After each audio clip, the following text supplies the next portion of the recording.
Hello everyone, सभी बड़ों को मेरा सादर प्रणाम, छोटों को ढेर सारा प्यार और आशीर्वाद। मैं प्रेम पांडे फ्यूचर आईएएस एकेडमी से एक बार फिर खुद को आपके समक्ष प्रस्तुत करने का एक प्रयास मात्र कर रहा हूँ। मेरे प्यारे भाइयों बहनों, आशा करता हूँ कि मैं जो अंक या जो बातें मैं अपने वीडियो में आप लोगों को सूचित करता हूँ वो कहीं न कहीं आपके जीवन में थोड़ा बहुत ही सही लेकिन सहयोग जरूर कर रही है। मेरे प्यारे भाइयों बहनों, मुझे ये यकीन है कि मैं अपने जिन भाई बहनों को जो मुझे देख रहे हैं, सुन रहे हैं और जो इतना सारा प्यार और सम्मान मुझे दे रहे हैं, उनके विचारों पर मैं पूरी तरह सकारात्मकता रूप से अगर नहीं उतर पा रहा हूँ तो कुछ तो मैं उनके विचारों को हर दिन झकझोर देता ही हूँ। इतना तो मुझे यकीन है।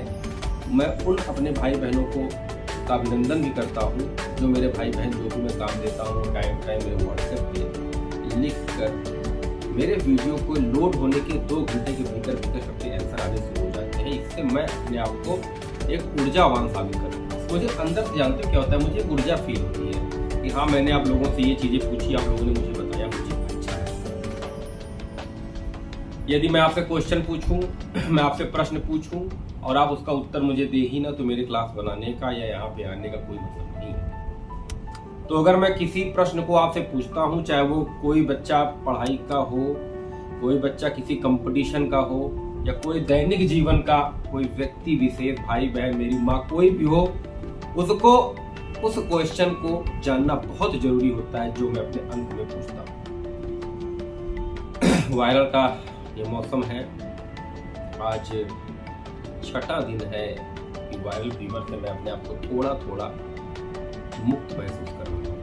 मतलब थोड़ा सा मैं आज अंदर से मुझे एनर्जी टाइप की कुछ फील हो रही है। यहाँ में थोड़ा सही जानते हैं इसके पीछे रीजन क्या है। जब भी मैं सुबह का जो मेरा शेड्यूल होता है, पहले तो मैं उठता हूँ तो सबसे पहले किताब, पेपर, ये दो चीज़ें मेरे सामने होनी चाहिए। मैं उनसे ही मेरी सुबह होती है। जब मैं 5-6 घंटे 4 घंटे मॉर्निंग में पढ़ चुका होता हूँ, उसके बाद जब मैं जिम जाता हूँ एक्सरसाइज के लिए, थोड़ा वर्कआउट के लिए, योगा के लिए, मार्शल आर्ट के लिए, तो वहाँ से लौट के आने के बाद टॉप टू बॉटम स्वेट इतना ज़्यादा होता है, इतना ज़्यादा पसीना होता है। और आने के बाद मैं गलती क्या करता था, आने के बाद मैं तुरंत एसी को ऑन कर देता। और एसी को ऑन करने के बाद जब आप इतना भीगे हुए हैं और एसी को ऑन करेंगे तो ठंडा और गर्म दोनों एक साथ जब बॉडी पे इफेक्ट करेगी तो सीधी सी बात पे वायरल होना। तो मेरे प्यारे भाइयों बहनों, आराम से रहिए, धूप से थोड़ा बचिए, क्योंकि पता नहीं क्या हो गया है। ये मौसम का जो ग्लोबल वार्मिंग है की वजह से अब की बार तो मुझे लगता है कि बारिश उत्तर प्रदेश में बहुत इलाकों में तो अभी तक हुई ही नहीं है। और अभी मौसम विभाग का तो कोई आकलन किया, वो तो हर दिन बताता है बारिश होगी, लेकिन अभी तक बारिश का कोई माहौल नहीं दिखाई पड़ रहा है। इससे सबसे ज्यादा प्रभावित हम लोग हो रहे हैं, नो डाउट, लेकिन सबसे ज्यादा प्रभावित वह किसान हो रहे हैं जो पूरी तरीके से वर्षा पर आज भी निर्भर है। तो सरकार को उन पर विशेष फोकस करना चाहिए। इनकी खेती, अब धान की रोपाई का टाइम चल रहा है, पता लगा कितने लोग बेचारे धान का पेड़ लगा भी दिए होंगे, सिंचाई कोई साधन भी नहीं है उनके पास, और इंद्रदेव अलग से नाराज हैं पानी बरसने। तो इन सब का बारिश का कहीं बहुत ज्यादा होना, कहीं पर बहुत कम होना, ग्लोबल वार्मिंग का एक प्रॉब्लम। तो मैंने आपसे कल के अंक में क्वेश्चन किया था कि ग्लोबल वार्मिंग पर पूरे विश्व का जो समुदाय है, जो संगठन है, उसकी शुरुआत कहाँ से होती है और क्या क्या प्लान्स बन रहे हैं, कौन कौन से देश इसको ज़्यादा से ज़्यादा फॉलो कर रहे हैं और कौन सा देश इस पर जो एकदम कटिबद्ध हो गया है, जो उसके शर्तों पर साइन नहीं करना चाहता है। देखिए मेरे प्यारे भाइयों बहनों, इसके बारे में आप जब लिखेंगे ना तो ग्लोबल वार्मिंग से संबंधित पेरिस कॉन्फ्रेंस है, बहुत सारी चीज़ें आज उसको पढ़ोगे ना तो पूरा डिटेल निकल के सामने आएगा, एक चीज़ कब से शुरू हुआ, कितने कंट्री हैं, कंट्री में क्या क्या समझौता हुआ है, लेटेस्ट क्या चल रहा है, सब आपको पता चल जाएगा। इस वक्त वर्तमान समय में ब्रिक्स के विदेश मंत्रियों की बैठक चल रही है। कहाँ चल रही है? ब्रिक्स क्या है? Brazil, Russia, India, China, south Africa, इतने देशों से मिलकर ब्रिक्स बना है। B for Bharat, R for Russia, B for Brazil, R for Russia, I for India, C for China और S फॉर साउथ अफ्रीका। तो इसमें कितने देश शामिल हैं? हाल ही में कौन सा देश में शामिल हुआ है? अभी हाल ही में वांग यी जो विदेश मंत्री है चाइना के, उनसे अजीत डोभाल जी, हमारे जो सलाहकार हैं, राष्ट्रीय सुरक्षा सलाहकार, उन्होंने बहुत बड़ी बात बोल दी इनडायरेक्ट में, आपने पेपर पढ़ा भी होगा कि आतंकवादियों का संगठन जो है पूरे विश्व में तभी सफाया किया जा सकता है जब सारे विश्व के जो प्रमुख देश हैं मिलकर सहयोगात्मक दृष्टिकोण अपनाएंगे तभी आतंकवादियों को संपूर्ण नाश किया जा सकता है। लेकिन जब तक कोई भी एक देश इसका वित्त पोषित करता रहेगा तब आतंकवाद का जो जड़ है उसको संपूर्ण रूप से करना पड़ेगा। आतंकवाद नवयुवकों में इतना ज्यादा, उसके बारे में लोग कैसे जागरूक हो जाते हैं, कैसे इतनी जल्दी आतंकवाद की तरफ मुड़ जाते हैं, उनका माइंड वॉश कर दिया जाता है। इसीलिए किसी भी व्यक्ति को विशेष रूप से अपने देश के नागरिक, चाहे वो किसी भी देश के हो, चाइना के हो, भारत के हो, ब्राजील के हो, रसिया के हो, अमेरिका, अपने देश को सर्वप्रथम रखना चाहिए। अपने देश में जितने भी भातृत्व बंधुत्व की भावना है, अखंडता की भावना है, सामाजिक समरसता की भावना है, इसके विपरीत में जाके कोई काम नहीं करना चाहिए। तो मेरी अपील, निवेदन है कि कृपया कर ऐसे किसी भी संगठन से अपने आप को ना जोड़ें जो देशभक्ति का संगठन आपको दिखावे के लिए, लेकिन वो असलियत में वो देश के वही गद्दार हैं जो घर के अंदर बैठे हुए हैं। तो आप लोगों से आशा करता हूँ कि आप लोग ऐसा कोई काम ना करें जिससे आने वाले समय में आपके माता पिता और पूरे देश समुदाय को आप पर गर्व होने की जगह आप पर आपको निंदनीय नजर से देखा जाए। एक बार सम्मान बनाने के लिए बहुत वर्ष लग जाते हैं तब जाके सम्मान बनता है, लेकिन बदनामी का जो दाग होता है वो झूलते झूलते भी नहीं होता, कई पीढ़ियां बीत जाती हैं, आपको पता होना चाहिए। फिलहाल मेरे प्यारे भाइयों बहनों, जो प्रश्न मैंने कल पूछा था वो रिपीट कर रहा हूँ क्योंकि मुझे 35% लोगों के ही आंसर प्राप्त हुए, बाकी लोगों के कोई आंसर मुझे प्राप्त नहीं हुए हैं। तो मैं मेहनत करूंगा, अगर आप लोग मुझे रिस्पॉन्स नहीं देंगे तो मैं आगे चीज़ों को नहीं पढ़ाऊंगा, ये मैं आपको बता दे रहा हूँ। चाहे मुझे मेरा इसके आप समझ लीजिए कि मैं आपसे कठोरता के साथ पेश आ रहा हूँ तो आना पड़ेगा, क्योंकि आप लोग बचपन आपके अंदर में जब तक नहीं जाएगा तब तक मुझे कठोरता आपसे दिखानी पड़ेगी। मैं एज ए टीचर कभी यूट्यूब पे आया ही नहीं हूँ, मैं एज ए किसी का भाई, किसी का जो है बंधु बन के इस चैनल पे आया हूँ। मेरा कोई मोटो आपने देखा कि मैं यूट्यूब पे आया, मैंने कहा कि भाई 500 रुपये मेरे अकाउंट नंबर डिस्क्रिप्शन लिंक में दिया गया, आप लोग डालिए, मैं पूरी भारतीय राज्य व्यवस्था को कहानी के तौर मैंने कभी कहा है आपसे? मैंने कभी प्रेशर बनाया कि आप लोग ज़्यादा से ज़्यादा लाइक करिए, ज़्यादा से ज़्यादा सब्सक्राइब करिए तभी मैं ये वीडियो बना, तो कुछ नहीं है। ये हमारा इकलौता खुद का परिवार नहीं है प्यारे भाइयों बहनों, ये हम लोग का एक कुटुंब है, ये आपका हमारा खुद का अपना परिवार है, जिसको हमको बड़ा करना है। इसकी जो जिम्मेदारी ये मेरे अकेले के हाथों में नहीं है, ये आप सभी के हाथों में इसकी जिम्मेदारी को मैंने सौंपा है। तो हमारे पास पिछले 4-5 दिनों से व्हाट्सएप पे मैसेज आ रहा था कि सर सीबीसी से क्वेश्चन आता है, सीबीसी को थोड़ा डिटेल में आप बता दीजिए, सीबीसी केंद्रीय सतर्कता आयोग के बारे में थोड़ा बता दीजिए। तो मैं अपना नोट्स जो मैंने तैयार किया है सीबीसी के लिए, जो कि इम्पोर्टेंट चीज़ आपको जानना चाहिए, तो आज हम लोग थोड़ा सा बात कर ही लेते हैं। तो सबसे पहले हम लोग बात करेंगे, आप लोग सीबीसी को ध्यान से देख लीजिए, मैं सीबीसी के बारे में जो चीज़ें बताऊंगा उसको ठीक से पढ़िएगा, क्योंकि मैं बहुत डिटेल में चीज़ों को नहीं पढ़ाऊंगा, मैं उन्हीं चीज़ों पर फोकस करूंगा जो आपके एग्जाम के लिए महत्वपूर्ण होंगे। बाकी लक्ष्मीकांत आपके पास है, आप लोग उसमें से डिटेल पढ़ लीजिए। मैं एक कहानी आपको बताऊंगा जो आपके मस्तिष्क पे छपी होगी, यहाँ पे छप जाएगी तो आप नहीं मिटा पाओगे, यहाँ पे लिखी हुई चीज़ें बहुत जल्दी मिट जाती है, क्योंकि यहाँ पे लिखी चीज़ें आप भूल जाओगे, लेकिन यहाँ पे जो चीज़ लिख जाएगी उसके चाह के भी नहीं। मैं सही कह रहा हूँ कि नहीं, इस पर कमेंट करके ये सार जरूर बताइए। तो सेंट्रल विजिलेंस कमीशन, केंद्रीय सतर्कता आयोग, सबसे पहले हम इसके मीन्स को जानेंगे, इसका मीन्स है, फिर हम हिस्टोरिकल बैकग्राउंड पे इसकी चर्चा करेंगे, फिर हम इसके स्ट्रक्चर पर चर्चा करेंगे, फिर हम लोग अपॉइंटमेंट पे इसकी चर्चा करेंगे, फिर टेन्यू पे, कार्यकाल पे चर्चा करेंगे, फिर इसके पावर्स क्या है, इसके वर्क क्या है। तो सीबीसी केंद्रीय सतर्कता आयोग ये केंद्र सरकार की संरचना है। सबसे पहला ये बात है, ये केंद्र सरकार की संरचना है, जिसका उद्देश्य बनाने का सिर्फ यही था, ये भ्रष्टाचार को निवारण कर सके, भ्रष्टाचार जो भी हो रहा है उस पर रोक लगा सके। भ्रष्टाचार निवारण संस्था के नाम से भी सीबीसी को जाना जाता है। जैसे कार्यपालिका, एग्जीक्यूटिव में 2 टाइप ऑफ एडमिनिस्ट्रेशन होते हैं, एक कार्यपालिका राजनैतिक होती है, एक प्रशासनिक। राजनैतिक कार्यपालिका में जो हेड होता है वो MP MLA होते हैं, ये तो आप जानते हैं, जो जनता चुनती है।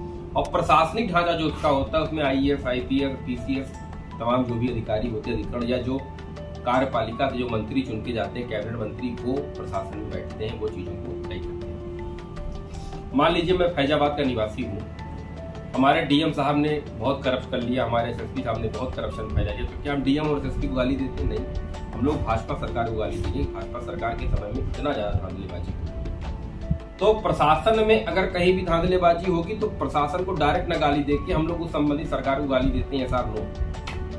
तो जवाबदेही प्रशासन नहीं होता है, जवाबदेही जनता द्वारा चुना गया एमपी एमएलए जवाबदेही के माध्यम में आता है। इसीलिए केंद्र सरकार ने इस आयोग की स्थापना की कि प्रशासन में होने वाले भ्रष्टाचार पर रोक लगाई जा सके। ये केंद्र सरकार द्वारा स्थापित एक आयोग है जिसका संविधान में कोई भी चर्चा नहीं हुई है, कहीं भी संविधान में कोई भी मतलब नहीं, कहीं भी इसका जिक्र नहीं किया गया है।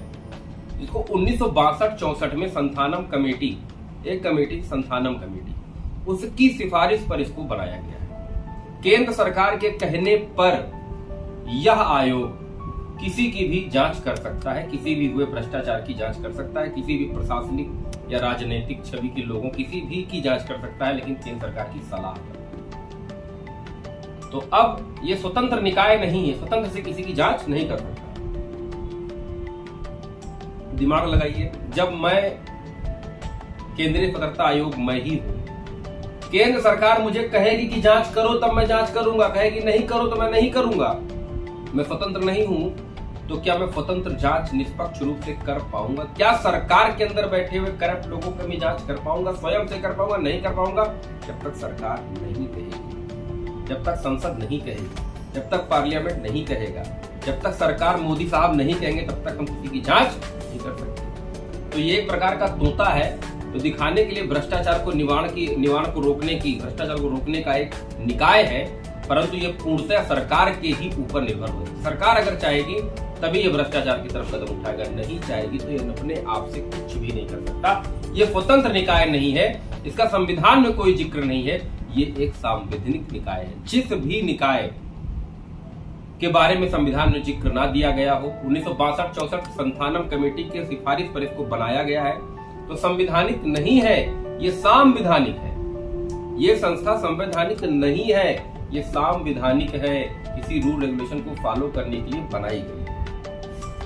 सितंबर 2003 में संसद के द्वारा इसको कानूनी शक्ति प्रदान की गई है कि भैया आपका जो काम है वो भ्रष्टाचार पे रोक लगाना है, और भ्रष्टाचार ना हो उसके रोकथाम क्या क्या होने चाहिए इसके बारे में भी आपको बताना है। ये तो हो गया इसकी सारी पावर।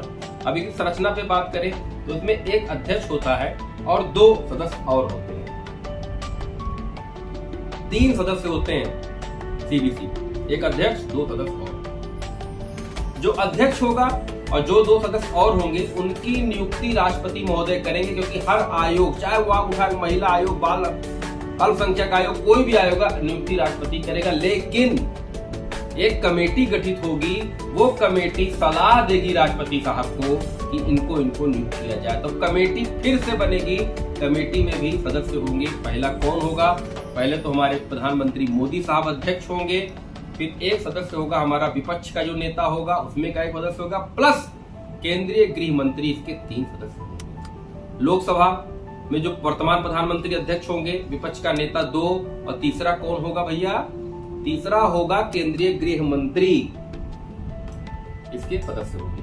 तीनों समिति के सदस्य होंगे, तीनों आपस में सलाह मशवरा करेंगे, फिर जिसका नाम सूचित में डालेंगे उसको ठोक कर अपॉइंट करने का अधिकार राष्ट्रपति साहब को है। स्वयं से राष्ट्रपति सीबीसी में किसी मेंबर को स्वयं से, अपने दिमाग से या अपनी सर्वशक्ति से, अपनी शक्ति से किसी को प्रतिस्थापित नहीं कर सकते। मंत्रिपरिषद की सलाह, मंत्रिपरिषद में स्थापित कमेटी की सलाह पर अपॉइंट करने का अधिकार राष्ट्रपति को होगा, स्वयं से नहीं।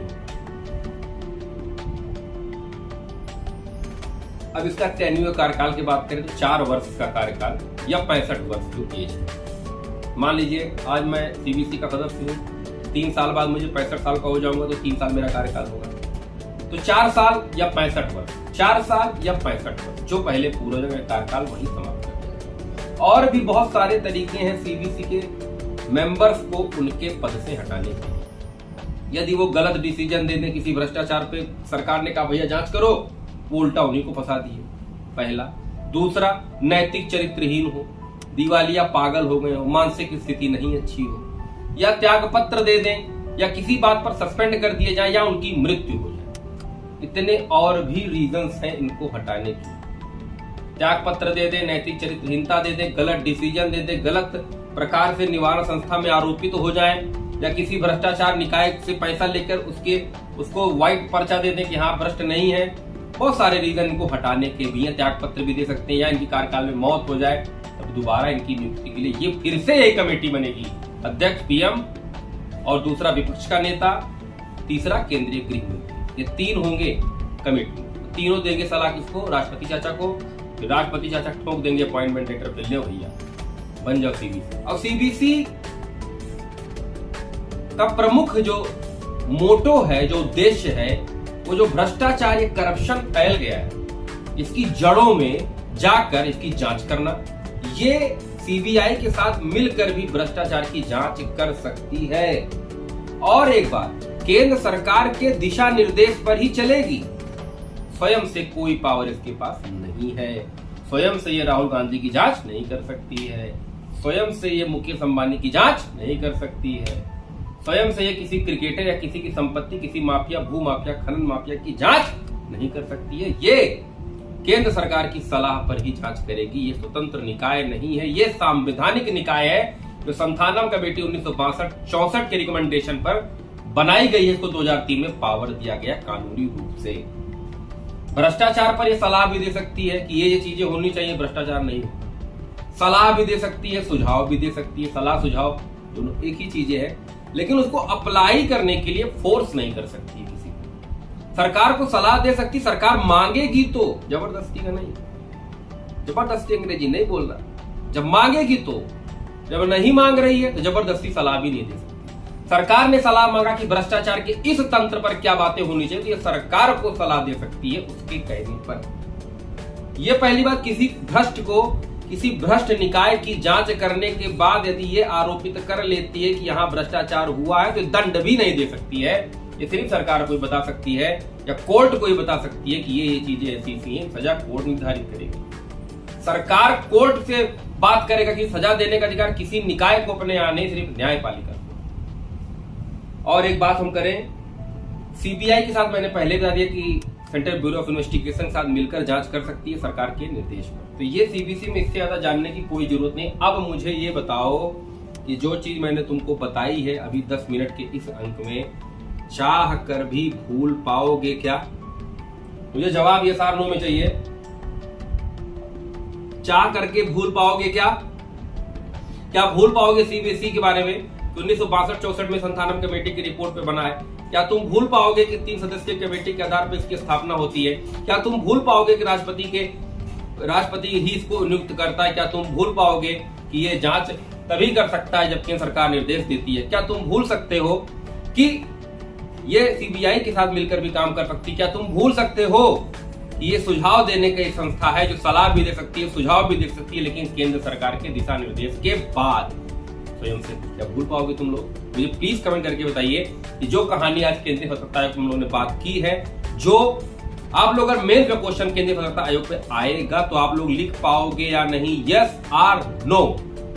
Please comment fast. जो भी मेरा वीडियो देखेगा वो बताएगा कि केंद्रीय सतर्कता आयोग पर वो मेंस में अगर लिखने को होगा या कहीं बैठ के भाषण देना होगा, तो आई एम 100% श्योर कि इस वीडियो को देखने के बाद, इस अंक को देखने के बाद वो केंद्रीय सतर्कता आयोग को अपने दिमाग से चाह के भी नहीं भूल पाएगा। जब भी सो के उठेगा 10 साल बाद भी ये वीडियो नहीं भी देखेगा तो वो कभी केंद्रीय सतर्कता आयोग के बारे में आंख बंद करके कहीं भी बात कर सकता है, यस और नो। मेरे प्यारे भाइयों बहनों, हर चीज को पढ़ने का एक तरीका होता है। अब केंद्रीय सतर्कता आयोग को लेकर मैं बैठ के 4 घंटे क्यों बर्बाद करूं? वो क्रीम चीज जो एग्जाम में आती है वो हमने पढ़ ली, बात खत्म हो गई। बस एक बार रेटिंग मारने की जरूरत है। मैं आप लोगों को जब भी कोई टॉपिक डिस्कस करता हूं तो मैं प्रयास करता हूं कि सरल शब्दों में वो चीज आपके सामने प्रस्तुत हो जाए, जिसको आप नॉर्मल तरीके से बैठ के हंसी मजाक करते हुए भी उस चीज को कहानी के तौर पे आप उसको पढ़ दें और वो चीज आपके दिमाग में फीड हो जाए। और ये होता भी है। अगर मेरे भाई बहन सच बोले तो मेरे पढ़ाने का तरीका कैसा है, प्लीज आज कमेंट करके मुझे बताइएगा। मुझे अच्छा लगेगा कि आप लोगों ने मुझे कमेंट किया। मेरी मेहनत, मेरी सफलता उस दिन रंग लाएगी मेरे प्यारे भाइयों बहनों, जिस दिन आप लोग सकारात्मकता का टिप्पणी करेंगे कि हाँ सर आज आपने मजा लाया, आग लगा दी सर आपने, आज मजा आ गया। केंद्रीय सतर्कता तो दिमाग में घुस गया, दिमाग से होते हुए दिल में घुस गया। वाह सर, ऐसी जब बातें होगी मैं और चीजों को और भी आयोग है, मैं उनको भी कहानी के तौर पर आपको 1-2 वीडियो में पूरी आयोग को समाप्त कर दूंगा, मेरा वादा है। लेकिन आज का ये अंक देखने के बाद केंद्रीय पात्रता आयोग के कार्य, उसकी स्थापना और उसकी उद्देश्य और उसकी विशेषताएं क्या क्या है, इसके बारे में आप लोग लिख कर मेरे व्हाट्सएप नंबर 8299033374 पर भेज देंगे। ये जिम्मेदारी आपकी, बाकी जिम्मेदारी मेरी। तो मेरे प्यारे भाइयों बहनों, आशा करता हूं कि आज का ये अंक आपको मस्त एकदम अच्छा लगा होगा, सरल शब्दों में स्पष्ट ढंग से आपके दिमाग में बैठ गया होगा। और मौसम चेंज हो रहा है, कृपया करके आप लोग ठंडा पानी से दूर रहिए। मेरे भाई 7-8 दिन से मैं परेशान था, आप लोगों के सामने देख रहे यूं करते हुए मैं आपको लाता था, लेकिन मैं डर के मारे कहीं एकदम छींक न दूं और आपको बुरा लग जाए। तो आप लोग थोड़ा सा अपने आप को बचाइए, थोड़ा योग करिए, एक्सरसाइज करिए, थोड़ा कम खाइए और कम खाइए, और पूरा दिमाग को सकारात्मकता के साथ पढ़ाई पर लगाइए। मैं आप प्रार्थना करता हूँ आप लोगों से, हर दिन मैं आपके उज्जवल भविष्य की कामना भी हर दिन ही मैं करता हूँ और आगे भी करूंगा। मेरा आप लोगों से अनुरोध है कि मेरा पर्सनल आप लोगों से कोई भी ऐसा वो लाभ के लिए ऐसा कोई मेरा उद्देश्य नहीं है कि मुझे आप लोगों से खींच के पैसा कमाना या ऐसी कोई बात नहीं। मैं भी एक विद्यार्थी हूँ, मैं भी किसी का बेटा हूँ, तो मैं सिर्फ वो वही बात आपसे बताऊंगा जो चीज हम विद्यार्थी आप भाई बहनों पर गुजरती है या गुजर रही है। तो प्लीज अपने टाइम को स्पेंड मत करिए फालतू जगहों पर, करिए लेकिन अपने 10 से 12 घंटे पढ़ाई को दे दीजिए, फालतू मस्ती करिए, खूब चाय सुट्टा करिए, कोई फर्क नहीं पड़ता। अपना जीवन है, जीवन एक बार मिला है, फुल फैशन फुल कॉन्फिडेंस के साथ जिए, खूब घूमिए, खूब टहलिए, खूब पिक्चर शूट करिए, कोई फर्क नहीं पड़ता, लेकिन अपना वो 10 से 12 घंटे दे दीजिए। मैंने बुरा बोला हो तो प्लीज कमेंट करके आप लोग मुझे बता भी दीजिए सर आप यहाँ पे गलत बोले, और सही बोला हो मेरा कमेंट कर, और इसको लाइक करो, शेयर करो, सब्सक्राइब करो। ये तुम्हारी जिम्मेदारी। मैं आखिर चैनल पे ये नहीं बताने वाला कि तुम लाइक करो, शेयर करो, सब्सक्राइब करो, एज यू विश यार, करो तो करो, ना करो तो ना करो। परिवार तुमको बड़ा करना है, फ्यूचर आइस अकेडमी को तुमको आगे लेके जाना है, ये तुम्हारे हाथों में दिया है, मैंने अपने हाथों में दिया। तो मेरा जो काम था वो मैंने किया है। सीबीसी को अच्छे से पढ़ लीजिएगा, घटना चक्र सीबीसी के जो क्वेश्चन पिछले ईयर्स में अदर स्टेट एग्जाम में उसको लगा लीजिएगा। आशा करता हूँ कि आपका स्वास्थ्य, आपके माँ बाप का स्वास्थ्य, पति आपकी जो भी है, आपके भाई बहन का स्वास्थ्य, संपूर्ण फ्यूचर आइस अकेडमी के सभी बच्चों का स्वास्थ्य उत्तम होगा, उनका भविष्य उज्जवल हो, ऐसी मेरी हर दिन की मनोकामना। जय हिंद, जय भारत।